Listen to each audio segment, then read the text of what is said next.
Hai semua, buat kalian yang udah menonton dan mengaktifkan tombol subscribe, Mimin ucapkan terima kasih ya. Selamat menonton. Di episode sebelumnya, Ji-eum akhirnya mengatakan pada Chowon kalau dia adalah kakaknya Ju-won. Mendengar itu, awalnya Chowon marah, tapi Ji-eum mencoba meyakinkan Chowon.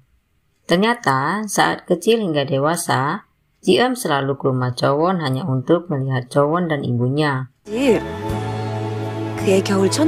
Chowon pun bertanya bukti apa yang bisa membuatnya percaya. Satu persatu, tanda lahir Chowon pun disebutkan Ji-eum. Di rumah, Ji-eum pun menceritakan kejadian itu pada Agyeong. Saat mereka sedang berbicara, tiba-tiba HP Kang pun berbunyi. Tapi Kang lalu buru-buru pergi. Ternyata, Kang bertemu dengan Hana. Kang pun menceritakan kalau kini ia bekerja paruh waktu di tempat Agyeong. Hana juga memberitahu kalau dia juga sudah memperhatikan Soha. Mereka lalu membicarakan Agyeong dan tahu soal kehidupan sebelumnya. 아픈 거 속이는 것 같더라고. Chowon pulang ke rumahnya dan bertanya soal tanda lahirnya seperti yang dikatakan Ji-eum. Bahkan, semua kenangan saat kecilnya yang diceritakan Ji-eum tadi dibenarkan oleh ibunya. Mendengar itu, Chowon pun bertanya soal kakaknya Ju-won pada ibunya. Tapi ibunya mengalihkan pembicaraannya. 언니는 왜? Saat di tempat kerja, Chowon kembali bertemu Soha. Lalu Chowon bertanya apakah dia percaya dengan kehidupan sebelumnya. Mendengar itu, Soha malah berkata bahwa Ju-won kakaknya dulu juga pernah berkata seperti itu. Chowon pun bertanya di mana Ji-eum berada, tapi ternyata Ji-eum sedang cuti. Ji-eum lalu menelpon kakaknya dan bertanya siapa nama bos pinjaman itu. Ji-eum pun teringat akan kehidupannya yang kelima. Ternyata dia adalah seorang pendekar. Saat tiba, Ji-eum pun menghajar mereka satu persatu. Anak buah pinjaman itu pun memberitahu bosnya kalau pacar Ji-eum adalah putra dari Mi Group. Ji-eum akhirnya bertemu bos dari pinjaman itu dan memberikan sebuah guci. Awalnya, melihat guci itu dia pun tertawa. Tapi anak buahnya berkata kalau mungkin barang itu berharga, sehingga dia pun menerimanya. Lalu Ji-eum menyuruh bos pinjaman itu untuk menandatangani surat lunas dan mengancam akan melaporkan usahanya yang tidak terdaftar. Saat Ji-eum pergi, kakaknya pun datang dan mendengar kalau bos pinjaman itu ternyata dulu adalah orang yang menyebabkan Soha kecelakaan. 아들 이름 좀 검색해봐. Saat pulang, Ji-eum berkata kalau dia merindukan Soha, yang ternyata Soha sudah di depannya. Bahkan Agyeong berbicara sambil memanggil Ji-eum paman. Melihat kedatangan Soha, Agyeong pun menjelaskan kalau itu adalah panggilan sayangnya. Saat Agyeong mengantarkan makanan yang dipesan Soha, Soha pun bertanya pada Agyeong apakah dialah yang selama ini bercerita pada Ji-eum. Awalnya Agyeong bingung, tapi akhirnya dia pun mengerti dan mengiyakannya. Ibunya lalu menelepon Chowon dan berkata kalau dulu kakaknya bukanlah orang yang biasa dan pernah berjanji akan lahir kembali. Ibunya kembali berkata untuk itulah aku masih menunggunya, tapi dia tidak pernah kembali. Sehingga Chowon kembali ingat dengan kejadian-kejadian aneh yang Ji-eum perbuat padanya. Chowon pun akhirnya pergi menemui Ji-eum dan berkata akan coba percaya kalau dia adalah reinkarnasi kakaknya, walaupun sebenarnya dia tidak percaya. Chowon berkata kalau sampai suatu saat dia tahu Ji-eum berbohong, maka dia tidak akan memaafkannya. Chowon pun akhirnya memeluk Ji-eum dan berkata kalau dia merindukannya. Ternyata Kang melihatnya dan menelepon seseorang lalu melaporkan kalau Ji-eum membongkar kehidupan sebelumnya pada Chowon. 모르니까 이러고 있겠지.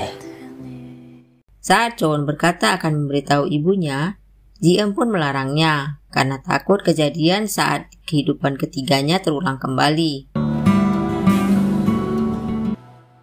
Sementara itu, kakaknya mulai berpikir apakah kalau dia melaporkan bos pinjaman itu akan mendapatkan uang. 뺑소니 범을 내가 찾아서 넘기. Suatu hari, Agiyong berpakaian rapi. Ternyata dia pergi bersama Kang. Saat di jalan, Agiyong tiba-tiba merasa sakit. Sementara itu, Ji-eum pun penasaran pada Kang dan memeriksa kamarnya. Saat membuka kopernya, Ji-eum pun menemukan gemerincing. Saat Ji-eum memegangnya, tiba-tiba mimpi buruk yang selama ini dimimpikannya pun muncul. Hal itu membuat Ji-eum bingung, dan ternyata Kang sudah memperhatikannya. Saat Chowon sedang memotong tangkai bunga, tiba-tiba mesin itu seperti ingin menghisapnya. Suatu hari, Ji-sok juga membaca artikel tabrakan yang dialami Soha yang mengakibatkan Ji-eum dan supirnya meninggal. Ji-sok pun berpikir siapa supirnya yang meninggal itu.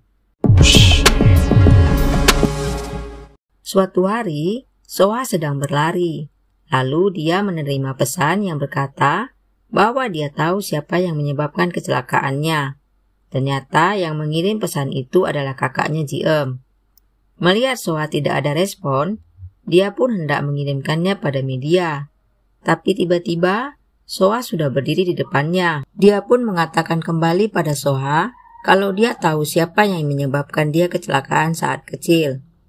Tapi Soha mengatakan kalau itu hanyalah kecelakaan biasa. Kakak Ji-eum pun mencoba menjelaskan dan mengatakan apa yang didengarnya kalau saat itu ada anak lain yang meninggal.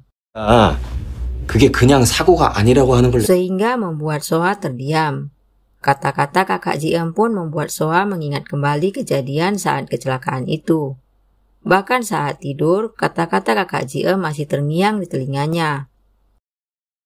Kang pun berdiri di depan kamar Ji-eum dan mengingat kejadian persis seperti mimpi buruk Ji-eum.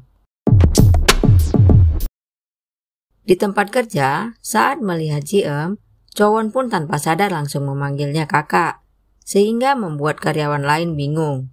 Ji-eum lalu mengingatkan Chowon agar berhenti memanggilnya kakak di tempat kerja. Saat berbicara, tiba-tiba mereka melihat sekretaris Doyon. 방에서 Chowon pun bertanya apa yang sudah didengarnya. Doyon pun mengatakan yang dikatakan Ji-eum barusan, sehingga membuat Chowon terkejut. Ji-eum lalu bertanya apakah Doyon percaya pada kata-katanya. Doyon pun menjawab aneh kalau aku tidak percaya. Dan saat akan pergi, Ji-eum pun menghalanginya agar tidak berpikir yang aneh-aneh. Tapi Doyon berkata dia tidak sepolos Chowon. Tiba-tiba sebuah pesan di HP Doyon pun masuk, sehingga dia permisi untuk pergi. Ji-eum pun berpesan agar dia menyimpan rahasia tersebut. Saat akan pergi, Chowon pun menahannya dan tanpa sadar mengatakan kalau dia menyukainya, sehingga membuat Doyon bingung. Sadar akan hal itu, Chowon pun berkata kalau dia salah bicara. Saat Doyon pergi, Chowon dan Ji-eum pun merasa bingung. Soha pun kembali ingat perkataan kakak Ji-eum dan berencana hendak pergi. Ketika hendak pergi, Doyon menawarkan diri untuk mengantarnya, tapi Soha menolaknya. Doyon pun mengingatkan Soha untuk tidak lupa datang pada acara keluarganya. Doyon juga melihat kartu nama pinjaman itu di meja Soha. Saat Soha naik taksi, Ji-eum pun melihatnya. Ternyata Soha pergi ke tempat bos pinjaman tersebut dan bertanya siapa dalang yang menyuruhnya.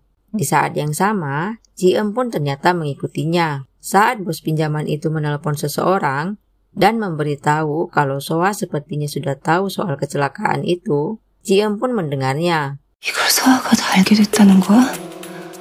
Saat berjalan pulang, Soha kembali menerima pesan yang memberitahu kalau supirnya yang meninggal saat kecelakaan itu adalah ayah Doyon. Soha kembali teringat perkataan Doyon kalau peringatan kematian ayahnya hanya didatangi oleh ayahnya. Soha pun akhirnya menyuruh taksinya untuk putar balik.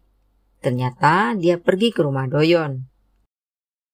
Ji-eum pun akhirnya mendorong bos pinjaman itu dan mencekiknya, lalu bertanya pada bos pinjaman tersebut siapa yang diteleponnya tadi. Lalu berkata, kenapa kau membunuhku? Sehingga bos pinjaman itu berkata kalau Ji-eum mungkin sudah gila. Saat Ji-eum bertanya siapa yang menyuruhnya, Bos pinjaman itu pun berkata dia akan mati jika memberitahunya. Sementara itu, pria ini menyuruh supirnya untuk berhenti dan meninggalkannya di jalan. Direktur Jang pun menjumpai ayah Soha dan memberitahu kalau putranya Chanyeok akan ditempatkan di kantor pusat. Tapi ayah Soha tidak menyetujuinya, sehingga Direktur Jang pun menyuruh Chanyeok untuk pergi. Saat karyawannya berkata ada yang ingin bertemu dengannya, ayah Soha berkata akan memikirkannya kembali, sehingga membuat Direktur Jang pun senang. Saat pria tersebut hendak masuk, dia berpapasan dengan Direktur Jang. Direktur Jang pun mencoba mengingat di mana dia pernah bertemu pria tersebut. Saat menelpon paman Soha, Direktur Jang pun menceritakan pria yang dilihatnya tadi. Ternyata itu adalah kepala badan keamanan. Direktur Jang lalu menyuruh paman Soha untuk menyelidikinya. 좀 알아봐 줄래? Ji-eum pun mendatangi rumah Soha. Karena tidak ada yang membukakan pintu, Ji-eum pun menelepon Doyon. Ji-eum pun memberitahu kalau telepon Soha tidak aktif dan juga tidak ada di rumah. Tapi Doyon mengatakan sebentar lagi pasti dia akan kembali. 전무님이랑 연락되면 저한테 전화 좀 해주세요. Lalu Chowon datang menemui Doyon untuk mengajaknya makan. Tapi Doyon menolaknya. Saat berjalan, Doyon kembali bertemu Jisok.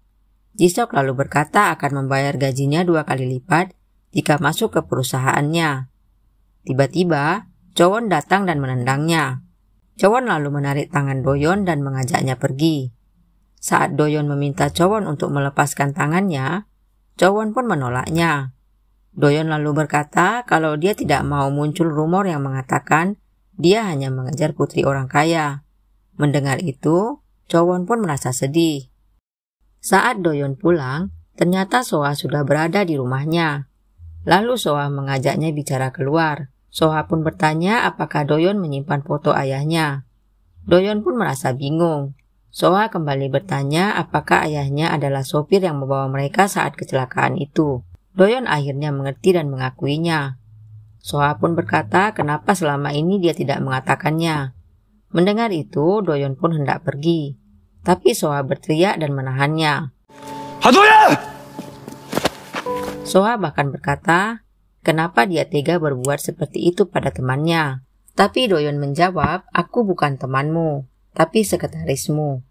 Saat Doyon hendak pergi, Soha kembali menahannya, sehingga Doyon pun memukulnya.